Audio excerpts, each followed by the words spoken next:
तर मंडळी, टोमॅटोशिवाय आपली कोणतीच भाजी होत नाही, पण टोमॅटो वापरून एक मस्त अशी चटणी होते जी इतकी छान लागते चवीला. खरंच त्यासाठी काय करायचं, आपल्याला टोमॅटो घ्यायचे आणि मधून त्याला असं कापायचं, त्याचा देठ आहे तो बाजूला करून, आणि त्याच्यासोबत आपल्याला एक मिरची बारीक कापून आणि 4-5 लसणीच्या पाकळ्या घ्यायच्या. आता एक पसरट पॅन घ्यायचंय, त्याच्यामध्ये थोडंसं तेल टाकायचं, सगळ्या बाजूनी व्यवस्थित पसरवायचं आणि हे टोमॅटो आहेत ना, त्यांची प्लेन साईड आहे ती खालच्या साईडला करून हे सगळे व्यवस्थित पॅनमध्ये ॲडजस्ट करून घ्यायचे. त्याची मधी जागा होते ना, तिथे आपल्याला चिरलेली मिरची आणि लसणीच्या पाकळ्या ॲडजस्ट करून ठेवायचे आणि अगदी जरासं मीठ आहे ते टोमॅटोच्या सालीवरती जरासं शिंपडायचं आणि झाकण ठेवून आपल्याला 10 मिनिटं यांना मस्त असं शिजू द्यायचंय. 10 मिनिटं झाल्यानंतर तुम्ही बघू शकता, चिमटा असतो ना त्याच्या साहाय्याने आपण त्याची साल आहे ती काढली तर अगदी सहज वेगळी होते. साल जर टोमॅटोला चिटकून राहत असेल ना तर पुन्हाच 5 मिनिटाची तुम्ही वाफ द्या. छान जर शिजले गेले ना टोमॅटो की साल पटकन वेगळी व्हायला मदत होते.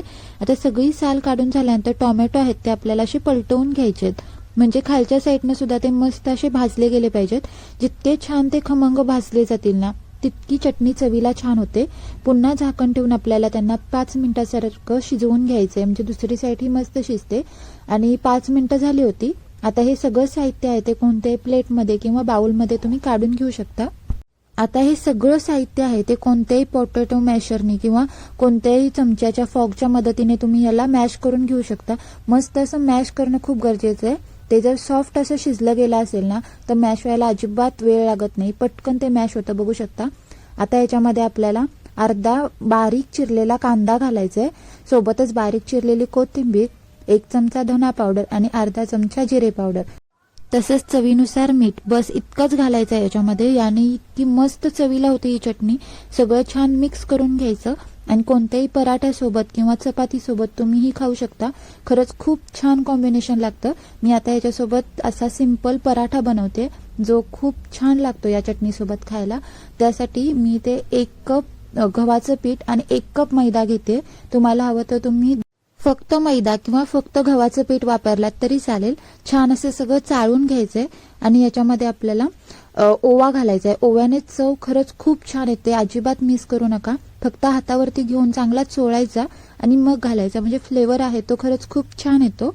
आणि याच्यामध्ये चवीनुसार मीठ घालायचंय आणि अगदी लागेल तसं पाणी घालून याला मळून घ्यायचंय.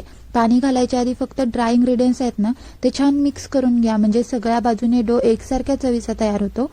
आणि कधीही कोणत्याही पराठ्याचं पीठ मळताना एकदम सॉफ्ट मळायचं, म्हणजे पराठे एकदम छान होतात. मग तुम्ही कोणत्याही प्रकारचा पराठा बनवत असाल तरी लास्टला आपल्याला याच्यामध्ये तेल घालायचं आहे, अगदी चमचाभर, आणि सगळ्या डोला व्यवस्थित लावून घ्यायचं, म्हणजे डोला क्रॅक जात नाही आणि तो व्यवस्थित फुलतो.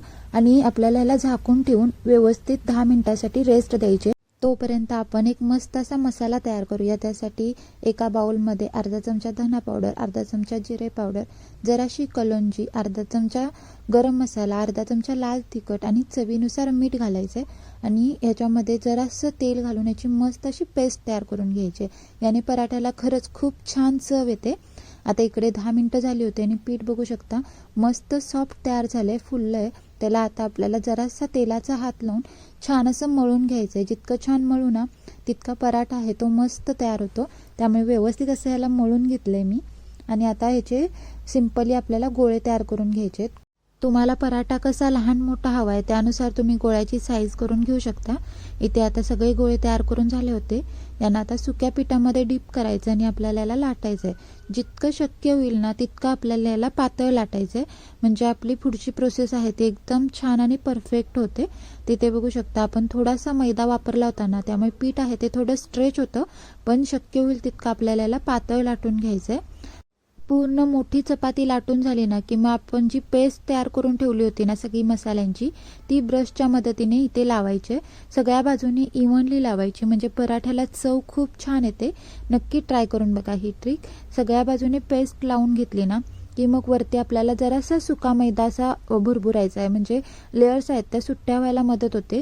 मैद्याच्या ऐवजी तुम्ही गव्हाचं पीठ भुरभुरलात ना तरी चालेल.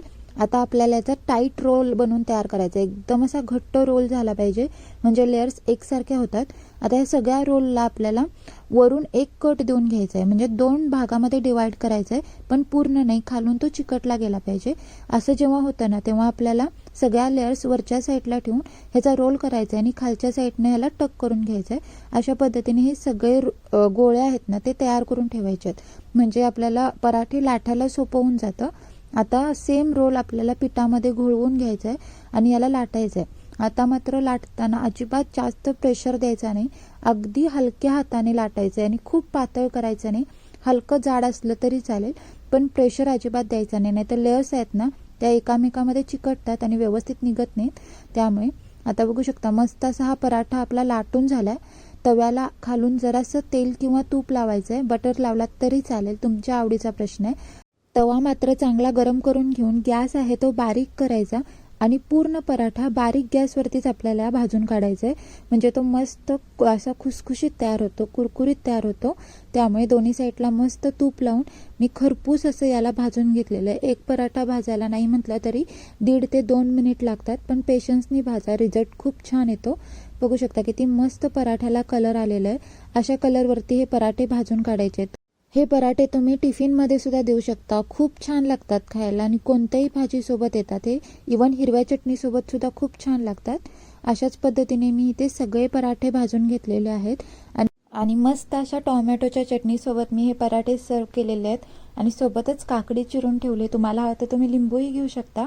या पराठ्यासोबत टोमॅटोच्या चटणीचं कॉम्बिनेशन एवढं छान लागतं आणि हे एवढे मस्त होतात ना, हातामध्ये जेव्हा आपण ह्याला चुरतो तेव्हा बघू शकता त्याचे सगळे लेयर्स आहेत ते छान असे ओपन व्हायला सुरू होतात, हलके वरून क्रिस्पी आणि चवीला एकदम मस्त लागतात. नक्की एकदा ट्राय करा, आवडतील तुम्हाला. जर रेसिपी आवडली तर लाईक करा, शेअर करा, खा प्या मजा करा. पुन्हा भेटू, बाय बाय.